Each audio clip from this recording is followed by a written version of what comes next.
Yo, what if I told you there's a JDM hot hatch that hits harder than a WRX corners? Like, it's on rails, pulls like a freight train in second gear, and still flies completely under the radar. A car that was faster than the Civic Si, crazier than the GTI, and had more torque than both, but costs less than your mom's used Camry right now. That's not clickbait. That's the Mazdaspeed3. This is the story of a turbocharged menace that came out of nowhere, wrecked the front-wheel drive game, then vanished before most people even noticed. But not us. So whether you're a teen looking for your first fast JDM car, or a die-hard tuner chasing underrated gold stick around, because this might just be the best sleeper hot hatch you've never owned. Let's get into it. To understand why the Mazdaspeed3 even exists, you've got to go back to the early 2000s. At that time, Mazda was in its zoom era, pushing a philosophy that cars should be fun to drive, not just appliances on wheels. And while they had the RX-8 doing wild things with the rotary engine, and the Miata continuing its lightweight legacy, Mazda was missing something for the turbo-loving, torque-obsessed street crowd. The Mazda Speed division had already flirted with performance upgrades through the Mazda Speed Protégé and the Mazda Speed Miata. But the Protégé was underpowered, and the Miata was light, but never about brute force. Mazda wanted to prove they could build a daily driver with true street credibility, a car that could smoke your buddy's GTI and still haul groceries.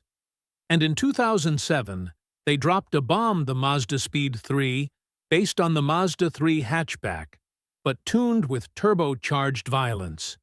It wasn't supposed to be polite. It wasn't supposed to be balanced. It was built to punch above its weight, and then some. This car wasn't designed in a boardroom, it was forged in a dyno room and born on the Nürburgring. So, what made the Mazdaspeed3 so special? First off, this wasn't just a warmed-over economy car with a body kit. The engineers at Mazdaspeed swapped in the turbocharged 2.3L MZR Dissi engine, the same motor used in the Mazdaspeed 6 and even the CX-7 SUV. Then, they beefed up the suspension, added bigger brakes, and gave it one of the stiffest chassis in the segment. Mazda didn't stop at just raw numbers. They also focused on drivability and real-world speed. The result was a hot hatch that didn't just win magazine tests, it won street races. And all of it came wrapped in an unassuming 5-door body that your neighbor might mistake for a regular Mazda 3. This car was JDM rebellion wrapped in family-friendly clothing. All right, let's talk numbers. Under the hood sits a 2.3L MZR direct-injection spark ignition Dissi turbocharged inline-4, pumping out 263 horsepower, 280 pound-foot of torque to the front wheels only. That's insane. Most hot hatches back then were happy with 200 HP. This thing dropped V6 levels of torque into a compact, lightweight FWD chassis. Mazda had to limit boost in first and second gear electronically, because otherwise you'd just burn through tires and torque you steer into the next lane. From 0 to 60 and at inpush time, around 5.4 seconds depending on tires and driver. Top speed, 155 miles per hour electronically limited. And unlike some of its competitors, it didn't need fancy AWD systems or dual-clutch gearboxes to be quick. It used a 6-speed manual only, and if you couldn't row your own gears, you couldn't play. This car wasn't about being refined, it was about being fast. Dirty fast. Now let's get into the spicy part: handling. On paper, a 263 horsepower front-wheel drive car sounds like chaos. And, honestly, it kinda is. Torque steer is absolutely a thing in the Mazdaspeed3. Stomp on the gas, and the wheel tries to wrestle out of your hands. But you know what? That's part of the charm. It feels raw. It fights back. It's not perfect, and that's what makes it addictive. In corners, though, the chassis is super stiff. The steering is tight. and the whole car feels dialed in. It rotates better than you'd expect for a front-wheel drive car, and with the right tires, it grips hard. It's the kind of car that makes you grin every time you take a freeway on-ramp. Yeah, a Civic Type R might outgun it today, but the Mazdaspeed3 still holds its own in backroad brawls. It's not a car for posers, it's a car for drivers. From the outside, the Mazdaspeed3 was low-key aggressive. A slightly bigger hood scoop, sportier bumpers, 18-inch wheels. A rear spoiler that actually did something, and dual exhaust tips that meant business. No fake vents, no overstyled body kits, just clean lines and real function. Inside, it was simple but focused.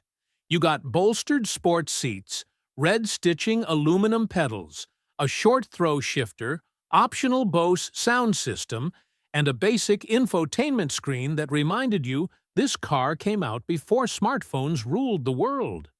By the time the second gen dropped in 2010, Mazda gave it even more refinement, more tech-updated looks, and a more modern interior. But it still had that beastly MZR engine, and it still only came in manual. It wasn't luxury, it was purpose-built speed. So if this car was so good, why don't more people talk about it? Here's the thing, the Mazdaspeed3 was too raw for the average buyer. It wasn't refined like a GTI, it didn't have AWD like a WRX, and let's be honest, the Torque-steer scared off a lot of casual drivers. Also, Mazda never hyped it up like Subaru or Honda did with their performance lines. No big-time racing heritage, no flashy commercials, just a quiet killer. And as time went on, the tuning crowd moved to AWD platforms. The Speed 3 kind of faded into the background, even though it was still one of the fastest stock FWD cars of its era. If you know, you know. Now this is where it gets wild. The Mazdaspeed3 is one of the most tuner-friendly JDM cars of the late 2000s. That MZR DC motor, it's built like a tank. With the right mods, think upgraded HPFP high-pressure fuel pump intake, downpipe, and a tune you're looking at 350-plus horsepower on stock internals. Go further with forged pistons, a bigger turbo intercooler, and some E85 500-plus horsepower is possible. And that's on a FWD platform.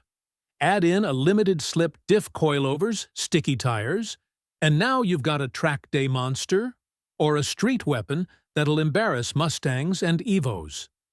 Parts are widely available. Forums like MSF Mazdaspeed forums are still alive. The car has a cult following. And best of all, the sleeper look means you'll never see it coming. So let's talk money. As of 2025, here's what you can expect. For 2007 to 2009, first-gen models prices typically range from $5,000 to $10,000 depending on mileage and condition. For 2010 to 2013, second-gen models expect to pay between $7,000 and $13,000 for clean, well-kept examples. That's incredibly affordable for a car that can run 13-second quarter miles straight from the factory and gap much newer cars with just a simple tune. But here's the reality. These cars can become high maintenance if they've been abused. Key things to watch out for include turbocharger smoke from worn seals, carbon buildup due to direct injection, worn synchros in the 6-speed manual, poorly tuned, heavily modified examples that were never maintained properly. The smart move: look for a clean, mostly stock car with a solid service history. If it has mods, make sure they're tasteful and done by someone who knew what they were doing.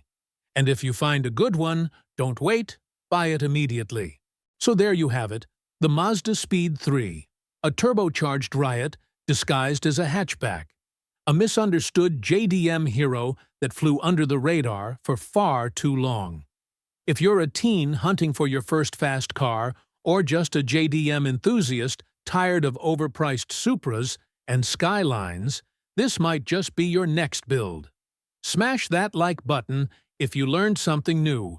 Drop a comment if you've ever driven or owned a Mazdaspeed3, and don't forget to subscribe, we've got more underrated JDM fire coming every week. Thanks for watching.